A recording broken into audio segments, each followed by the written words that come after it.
de façon très claire, quels sont aujourd'hui les impacts des pesticides sur nos organismes?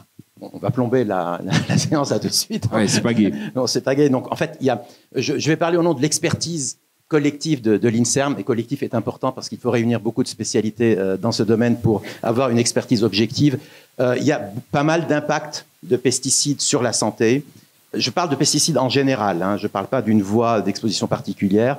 On va en parler de 3 principalement. Il y a bien sûr certains cancers, que ce soit des cancers hormonodépendants comme celui de la prostate ou de cancers non hormonodépendants, c'est le lymphome non-hodgkinien par exemple. Il y en a d'autres, mais ceux-là, il y a des arguments assez forts. Il y a les maladies neurodégénératives, et notamment la maladie de Parkinson au premier lieu, d'autres aussi, mais enfin, surtout la Parkinson.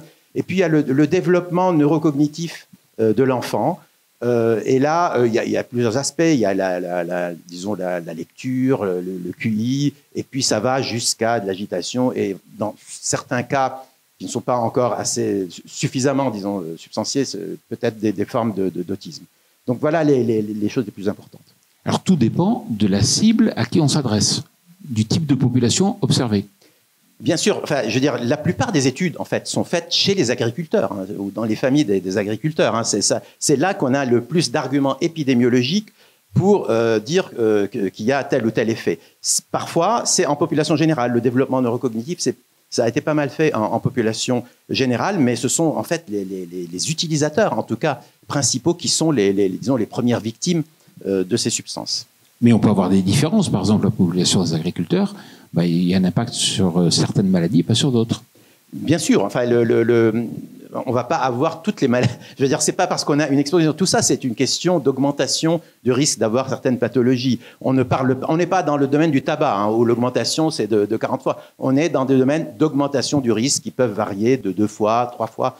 Mais c'est quand même suffisamment important pour que ce soit visible et statistiquement significatif. Et on associe à ça des études expérimentales pour donner plus de crédit à ces observations. Alors maintenant, on resserre un peu le focus et on s'intéresse à l'inhalation. Quels sont un peu les impacts?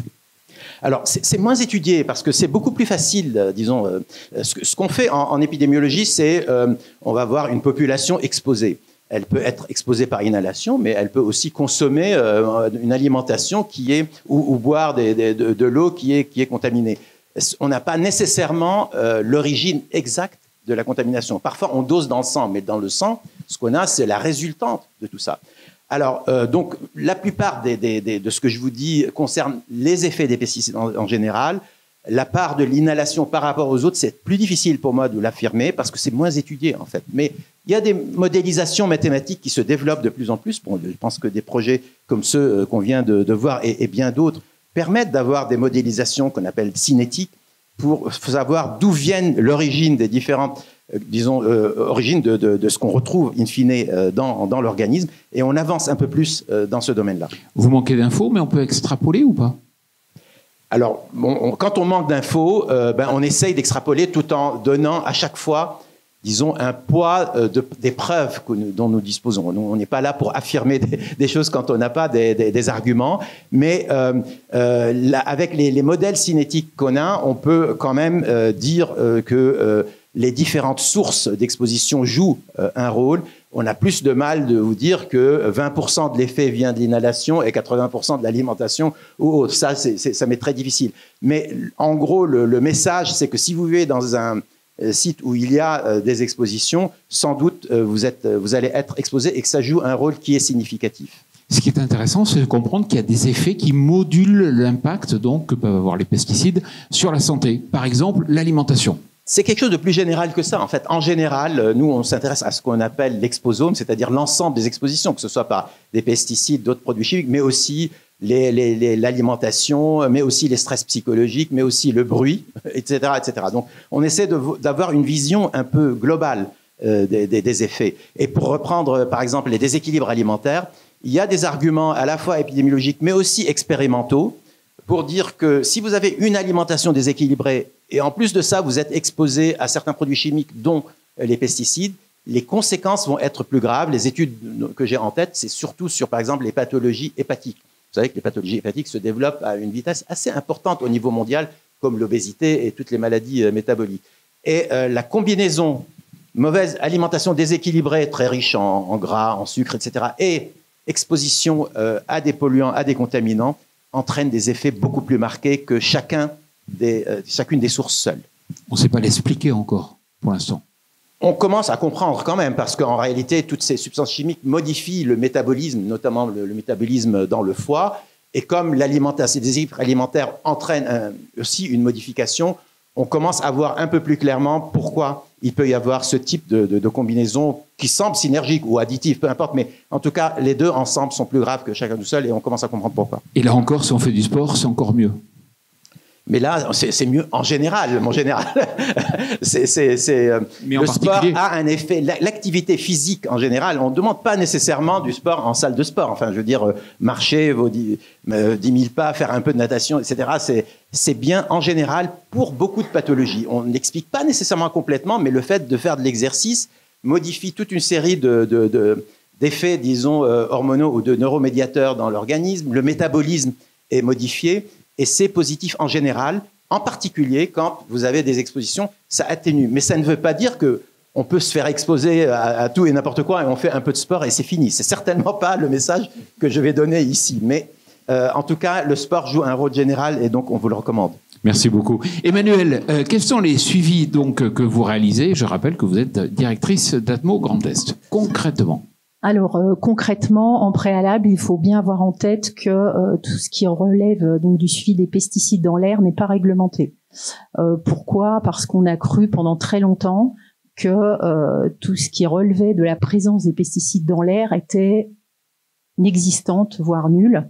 Les premières mesures ont été réalisées dans des eaux de pluie, parce que c'est ce qu'il y a de plus simple à étudier, à analyser. Et effectivement, on a observé qu'il y avait très peu de pesticides, quasiment aucun. Donc on en est resté là, sauf qu'au début des années 2000, au sein des associations de surveillance de la qualité de l'air, un certain nombre d'administrateurs, de membres, on évoquait effectivement le sujet sociétal, ont demandé aux associations de faire des campagnes pour voir un petit peu localement ce que l'on pouvait obtenir. Et au fur et à mesure de ces études, donc il y a effectivement 3 régions qui ont été pionnières sur le sujet, la Champagne-Ardenne, la région Centre et puis anciennement la région Poitou-Charentes, qui ont donc développé, qui font des mesures depuis une vingtaine d'années, qui a permis de consolider des diagnostics. Et progressivement, l'ensemble des associations de surveillance de la qualité de l'air, effectivement, ont mené ce type d'études. Et puis on est arrivé en 2018-2019 par une prise en compte par les autorités, puisqu'il y a eu la campagne nationale exploratoire, qui a permis de réaliser une étude sur l'ensemble du territoire avec des protocoles similaires, des objectifs identiques, et de pouvoir assurer une comparabilité de ces résultats entre les différentes régions et différents territoires. Et par rapport à ce que vous évoquez, il est clair qu'en regard des interrogations qui sont posées au niveau sanitaire à la porte d'entrée, c'est de pouvoir documenter suffisamment et correctement l'exposition aux pesticides et donc de connaître les niveaux de concentration. Et c'est tout le travail qui est réalisé par les associations.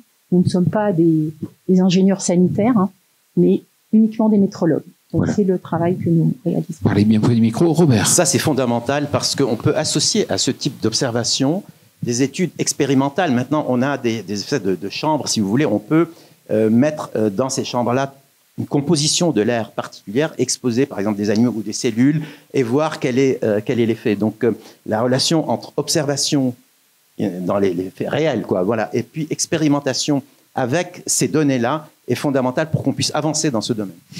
Emmanuelle, quand vous mesurez, je ne sais pas, vous avez des aspirateurs, c'est comme la pollution, comment vous faites?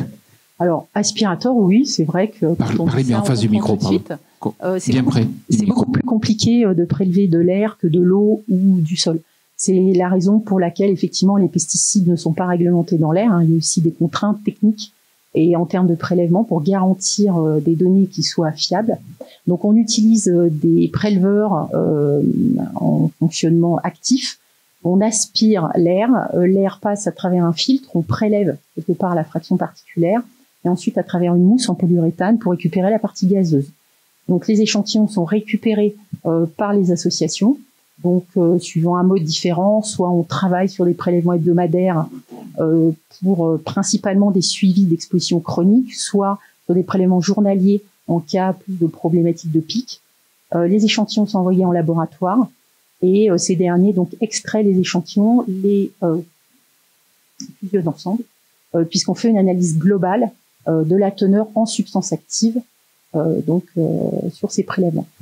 Laurent Rouillet, vous êtes élu à la Chambre régionale d'agriculture du Grand Est. Pourquoi Repère en Grand Est? C'est un super projet, Repère. Ça a permis de faire un pas de plus. Voilà. Alors pourquoi Repère naturellement dans le Grand Est? Parce qu'entre les chambres d'agriculture et Atmo, il y a une histoire.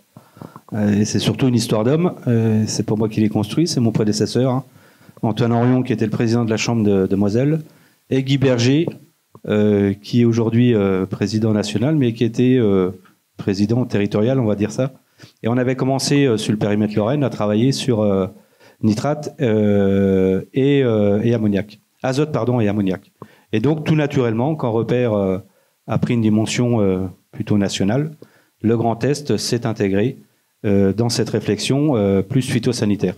Et puis, on avait la culture aussi, hein, parce que c'est vrai que, enfin, Luc en a un petit peu parlé, il y a 15 ans, vu du monde agricole, les ASCA, c'était pas que des amis. On va pas se raconter d'histoire, mais on a appris à se connaître, à s'appréhender, et on a, je pense, des beaux projets et une belle histoire à raconter ensemble. Alors ensemble auprès de la société civile, hein, comme ça vient d'être précisé, mais aussi auprès de nos agriculteurs. Et je pense que la boucle est bouclée. On travaille sur l'eau, on travaille sur les sols. Il faut impérativement qu'on travaille sur l'air pour avoir une approche vraiment globale de l'accompagnement de nos agriculteurs à essayer de limiter l'impact de notre activité sur notre environnement proche. Et c'est aussi important effectivement de travailler sur ce sujet en forte collaboration pour que la profession puisse appréhender les données. Les données sont complexes. On se rend compte qu'il y a une très grande variabilité au niveau du diagnostic dans l'espace, dans le temps. C'est compliqué pour la profession aussi et pour des agriculteurs sur le terrain en local de pouvoir appréhender ces données et de pouvoir les utiliser à bon escient pour justement favoriser la réduction des émissions et comprendre aussi derrière ce qu'il y a. Alors, ce qui est intéressant concernant le compartiment air, c'est que c'est un compartiment qui est très réactif, contrairement à l'eau, au sol. Donc, l'intérêt, c'est que la mise en œuvre d'actions qui peuvent être déployées sont immédiatement, quasiment suivies via les mesures en concentration dans l'air. Donc, avec une stratégie adaptée, on peut vraiment bien accompagner les politiques de réduction qui peuvent être mises en œuvre. Alors c'est réactif, Laurent, le compartiment air, mais on connaît réellement comment se passe justement la migration de ces molécules dans l'air? Laetitia, vous l'a un peu évoqué dans la présentation, hein. On a la volatilisation et la dérive. Bon, la dérive, on l'appréhende depuis de nombreuses années avec... voilà, c'est majoritairement lié à la... conditions météorologiques au moment de l'application. On évolue également dans nos matériaux hein, par rapport à tout ce qui est matériel adapté, bus adapté, pression. On a beaucoup travaillé également sur la partie viticole. Et alors ça, on arrive de façon assez fine à accompagner les agriculteurs pour limiter cette dérive-là. Mais la volatilisation, on était sur une programmation de 4 ans. Et on est resté un petit peu sur notre fin. Donc on voit un peu quelques pistes de réflexion et d'accompagnement. Mais pour être beaucoup plus fin dans l'accompagnement de nos agriculteurs, je pense que voilà, il y a encore un petit peu de recherche et développement à mettre sur le sujet de la dérive. Quand vous parlez conditions météo, c'est le vent essentiellement. Qu'est-ce qui reste encore à connaître justement? Qu'est-ce qui manque encore? Eh ben c'est justement ce qu'on retrouve à moyen long terme dans l'air. Pourquoi on le retrouve? Alors pourquoi on le retrouve? Il y a différents facteurs. Hein. Il y a le facteur météorologique bien sûr, mais il y a beaucoup aussi, et ça on l'a mis un petit peu en évidence de façon collective. C'est la composition de nos produits phytosanitaires, les molécules sur lesquelles on travaille avec, et potentiellement tout ce qu'on peut travailler en annexe, hein, qui est des adjuvants, enfin tout un tas de produits qui rend plus efficient le produit. Et puis peut-être le premier, mais enfin ça paraît naturel, mais c'est bien de le dire aussi, c'est utiliser le produit au bon moment et limiter cette utilisation quand, le cas échéant, on n'en a pas besoin. Donc tout ça, c'est aussi un travail qu'on fait alors sur la qualité de l'air, mais aussi sur la qualité de l'eau à travers le plan éco-phyto. Et on voit quand même que au niveau utilisation des produits phytosanitaires de façon globale au niveau national, la tendance va plutôt dans le bon sens, même si on a encore du chemin à faire. Hein. On va pas se raconter d'histoire, mais voilà, la prise de conscience est là auprès de nos ressortissants agricoles et on essaye de les accompagner au mieux pour aller encore plus loin avec tout ce qui l'environnement qui est présent au quotidien auprès de notre métier. Robert. Alors, il y a un vrai sujet là-dessus sur le changement climatique, parce que un des impacts du changement climatique, ça va peut-être être un changement de la répartition des différentes substances et de la volatilisation des substances, de leur adhésion à certaines, de leur dégradation ou pas, etc. Donc, il y a un véritable sujet qui n'est pas très simple, mais qui est aussi posé quand les gens réfléchissent sur les impacts du changement climatique. Ça fait partie du sujet. Laurent, ça ne peut pas être forcément simple parce qu'il faut traiter la nuit à cause des abeilles, il faut traiter au bon moment en fonction du vent. Aujourd'hui, il va y avoir des fenêtres de traitement très précises. Oui, effectivement. On se dote aujourd'hui d'outils de pilotage. On a fait un gros déploiement sur le périmètre Grand Est de stations météo pour donner justement toutes ces indications-là auprès de nos agriculteurs et essayer de traiter de façon optimum. Il y a tout un suivi parallèle de ça, des vidéosurveillance sur la qualité et la santé de nos cultures et essayer de faire au mieux les déclenchements de produits phytosanitaires ou, si le seuil n'est pas atteint, justement de ne pas en faire. Et aussi, derrière, effectivement, oui, c'est la contrainte entre... Alors là, on est le volet abeilles, on est beaucoup sur des plantes à floraison et notamment colza tournesol. On a la contrainte aussi abeilles avec des traitements la nuit et globalement parce qu'on va jusqu'au bout aussi au niveau du conseil, plus un produit est positionné de façon optimum, on l'espère et on est quasiment sûr, le seuil d'investissement ou de rentabilité de l'investissement de ce produit n'en est que meilleur. Donc, on sensibilise aussi sur le volet économique, nos ressortissants, par rapport à toutes ces, on va dire, bonnes pratiques par rapport à la qualité de l'air. Donc, vous avez des leviers pour agir. On a des leviers pour agir, mais on n'a pas toute la connaissance encore. D'accord.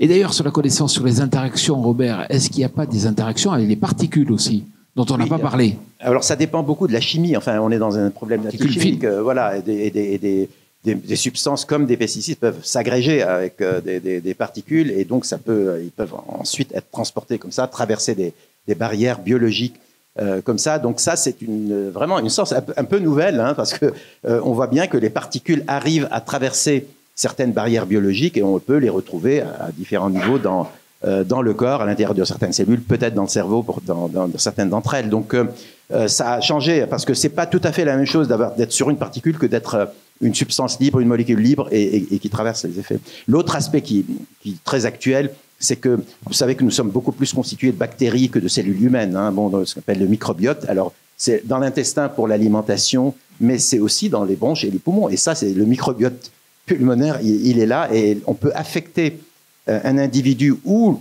d'ailleurs la qualité du transfert en affectant le microbiote. Donc là, c'est un domaine aussi nouveau qui est à l'étude. Ça veut dire que c'est très complexe, il y a beaucoup d'interactions et on est au début de l'histoire. Ah bah, vous savez, la plupart des recherches, on découvre des mondes nouveaux et donc on essaie de les explorer. Malgré tout, c'est pas pour ça qu'il faut attendre qu'on ait tout fait. On peut très bien agir. Bien sûr, il faut agir de suite. Emmanuel, est-ce qu'il y a dans les relevés des choses qui vous ont surpris, justement, par rapport aux produits observés ou pas? Ce qui était attendu était là? Alors, le bilan qui a été fait dans le cadre de la campagne nationale exploratoire a donné un certain nombre d'enseignements. Alors certes, c'était une photographie, c'était sur un an, sur une année météorologique particulière, on l'a évoqué, on sait que ça joue de manière directe et indirecte sur les programmes de traitement, sur le phénomène des dérives, etc. Mais en tout cas, ça donne une certaine idée. Bon, globalement, au niveau national, je vais vous parler de 4 substances actives qui sont assez emblématiques. Alors, d'une part, le premier, le lindane. Le lindane est une substance active que l'on a retrouvée de manière quasi systématique sur l'ensemble du territoire à des niveaux très faibles, mais néanmoins en termes de fréquence, c'est le composé qui est le plus fréquemment retrouvé. C'est une sorte de bruit de fond qui se maintient à des valeurs très basses. Il faut rappeler que c'est interdit depuis des années. Voilà, c'est interdit depuis des années, interdit dans le domaine agricole, pas interdit dans d'autres usages. Et à noter que par rapport au lindane, on a identifié, je crois que j'ai plusieurs collègues qui ont été confrontés à ce problème-là, des mesures en air intérieur dans des maisons avec des charpentes bois apparentes ou des linteaux bois apparents, qui est très développé dans certaines régions, au Grand Est. Et il y a eu des situations réellement très problématiques, avec des niveaux de concentration à lindane extrêmement élevés. Beaucoup plus élevé que ce qu'on trouve en air extérieur. Donc c'est aussi une problématique. Bon, on parle des pesticides au sens large. Bon, à la Chambre d'agriculture, on parle des produits phytosanitaires, mais au-delà de ça, il y a un vrai questionnement quand même sur l'usage de ces substances en tant que biocides, qui pose aussi question. Le deuxième composé qui a été suivi, c'est le glyphosate, qui a été beaucoup évoqué. C'était la première fois qu'on faisait ce type d'analyse parce que la chaîne d'analyse est assez complexe. Donc on a travaillé notamment, l'INERIS en l'occurrence, qui a développé la méthodologie. On a eu des premières mesures de glyphosate qui ont été priorisées sur les territoires qui avaient effectivement des données de vente les plus importantes, et puis qui tournent actuellement chez certains de nos collègues dans le cadre d'un suivi national global pesticides depuis 2021. C'est un composé aussi qui est présent de manière moindre en termes de fréquence, mais à des niveaux aussi assez bas. Deux autres composés, je me permets d'évoquer, donc le folpel, fongicide de la vigne, très utilisé pour lutter contre le mildiou, l'oïdium, quasiment incontournable, avec des niveaux qui à une époque, avant les années 2010, pouvaient présenter des valeurs extrêmement élevées. Et donc on les suit depuis 20 ans, et ces niveaux ont été quasiment réduits d'un facteur 100. Donc la profession, je me permets, le comité interprofessionnel des vins de Champagne a été assez exemplaire sur ce sujet, parce que réellement, on a observé une diminution d'un facteur énorme de ces composés qui étaient effectivement problématiques. Et le dernier composé qu'on peut évoquer, qui est plus d'actualité, c'est le prosulfocarbe, herbicide grande culture, qui pose un certain nombre de questionnements d'un point de vue local, avec certaines problématiques qui ont émergé, et qu'on retrouve de manière assez présente sur l'ensemble du territoire, avec des concentrations qui sont les plus importantes. Alors des niveaux qui sont de l'ordre de la dizaine de nanogrammes mètre cube. Et voilà, c'est le composé le plus significatif. Donc il y a un enjeu actuellement autour du prosulfocarbe. Merci beaucoup. On va prendre quelques questions. C'est à vous de lever le bras. Je vous donne le micro. Je suis vice-présidente à la région Centre-Val-de-Loire. Je suis aussi ingénieure agronome Paris-Grignon, docteur en écologie et vulgarisatrice pour l'INSERM, le CNRS et le CNES. Donc, mais j'interviens ici en tant que présidente de l'IGER, donc c'est l'ASCA Centre-Val-de-Loire. On est précurseur de l'association pour le suivi des pesticides là, depuis 2006. Au départ, on avait 5 stations de suivi des pesticides. Et là, pour 2023, on n'en a plus qu'une qui est financée par le ministère de l'écologie. Et on n'a aucun financement possible pour les 4 autres stations, qui étaient avant l'ARS et l'Adréal, mais qui ne s'engagent pas forcément. Donc voilà, donc c'est super. On a des données depuis 15 ans. On a une nouvelle molécule comme le prosulfocarbe qu'on voit vraiment apparaître. Avant, on faisait des suivis, beaucoup de mesures au printemps. Et puis maintenant, on les fait aussi à l'automne, parce que le prosulfocarbe... Le nom horrible, il est utilisé à l'automne, et donc maintenant on a décalé toutes nos analyses à l'automne, mais là en fait, on ne va avoir plus qu'une station sur les 5, et sans données, ces suivis, on ne peut pas croiser avec les données de santé, de cancer, de rhinite, et même au niveau cognitif. Maintenant, on voit les effets des pesticides au niveau cognitif, et donc moi je lance une alerte. Je ne sais pas si au niveau du plan éco-phyto, il y a des aides qui sont aussi possibles pour financer ces stations, mais c'est essentiel. Merci. Merci beaucoup. Des sous. Je me permets effectivement de compléter rapidement. Il y a des travaux qui sont inégaux au niveau des territoires. Principalement, il y a des problèmes financiers. C'est le type d'analyse qui coûte le plus cher parce qu'on est analyse en laboratoire avec des niveaux de détection qui doivent être extrêmement bas. On va chercher du nanogramme mètre cube. Les polluants classiques, on est sur les microgrammes. Donc, il y a effectivement une vraie problématique n'étant pas réglementée. Alors, il y a un point obligatoire depuis 2021 sur chaque région, mais un point, c'est pas suffisant au vu de la diversité des diagnostics qu'on peut avoir. C'est un vrai sujet. On est dans un vrai sujet de la surveillance. Je veux dire, les données de surveillance. Moi, je suis beaucoup intéressé à la surveillance dans le sang, dans l'organisme, dans les urines. Donc ça, ce qu'on appelle la surveillance chez l'homme. Mais la surveillance dans l'environnement, elle est fondamentale. Et si on n'a pas de données, et surtout si les données tout d'un coup s'interrompent, en fait, on perd tout ce qu'on a fait avant. Vraiment, là, il y a quelque chose qui doit être très soutenable sur de très longues années. Sinon, ça n'a pas beaucoup d'intérêt. Oui, bonjour, Stéphane de Vendeuve pour magazine Terragora. J'ai une question pour Monsieur Barocchi. Comment expliquez-vous, au vu de ce que vous venez de nous expliquer, que le décret de 2019 sur les distances entre habitation et traitement phytosanitaire soit aussi timoré, en tout cas pas plus radical dans la protection des habitats? À cette époque-là, je pense que c'est l'ANSES qui avait joué un rôle important et qui s'était basé sur vraiment des données très initiales sur les distances de diffusion de certains produits. C'est assez différent. Là, on est très embêté. Par exemple, quand il y a une étude actuellement qui est faite par Santé publique France et l'ANSES, qui s'appelle Pestirif, qui voudrait étudier l'impact donc autour des zones agricoles. Fixer sur quelle distance? Si vous fixez une distance très courte, là, vous avez personne, enfin, très peu de monde, donc vous ne pouvez pas faire l'étude. Si vous fixez une distance disons, de 500 mètres, là, vous allez peut-être avoir des gens exposés et beaucoup de gens peut-être pas si exposés que ça. Et donc, vous diluez votre étude et vous n'en sortez rien. C'est assez compliqué. Moi, j'ai vu une étude européenne qui a pris le choix de faire à peu près 1 kilomètre. Bon, je ne sais pas sur quelle base. Honnêtement, il n'y avait pas une base très forte pour dire c'est 1 kilomètre. Ou, évidemment, ce n'est pas les 3-4 mètres qui ont été, ou 10 mètres qui ont été dit. À un moment, l'impact, il est sans doute plus important que ça, mais on a une vraie difficulté à fixer les limites dans les études parce que vous avez envie de comparer ce qui est proche de ce qui est loin et quelle est la limite vraie, c'est assez compliqué. Donc ça ne peut être que des études avec beaucoup de monde et Pestirif, il y a quand même pas mal de monde et on va voir ce que ça va donner. Oui, donc chez moi, il y a un maire qui s'était fait connaître pour avoir pris un arrêté municipal cassé par le Conseil d'État. Ça avait posé un problème parce que pour les élus locaux, quelle décision prendre, sur quelle base scientifique, comment aujourd'hui mesurer ce qui doit être fait ou pas fait pour les habitants?